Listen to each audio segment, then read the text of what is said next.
Les sarcomes sont des tumeurs qui sont rares, qui doivent être traitées dans des centres experts, parce que du fait de sa rareté, on a très peu accès aux connaissances de comment se traite cette maladie-là. C'est un groupe très hétérogène de cancers, avec des maladies dont l'histoire naturelle est très différente, et c'est la raison pour laquelle l'expertise est importante, et notamment une expertise chirurgicale. La chirurgie est réellement le traitement qui va guérir les patients si elle est faite de la bonne manière, c'est-à-dire avec une biopsie préalable, avec une chirurgie en bloc, on a bien tout retiré. C'est une maladie qui se traite aussi par chimiothérapie en cas de rechute, en cas de maladie métastatique.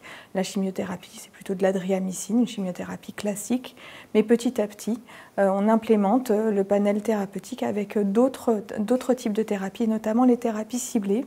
Et c'est ce qui a été présenté beaucoup cette année au dernier congrès de l'ASCO, avec de nouvelles thérapies ciblées, aussi bien dans les sarcomes des tissus mous que dans les sarcomes osseux. La dernière innovation en termes de vraie chimiothérapie classique, c'est la trabectidine, qui devrait avoir une autorisation sur le marché dans les sarcomes de type leiomyosarcome, liposarcome.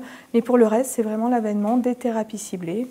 Il y a quelques années, une thérapie ciblée est arrivée sur le marché qui est le pazopanib. Le pazopanib peut être particulièrement efficace dans certaines entités comme les tumeurs desmoïdes.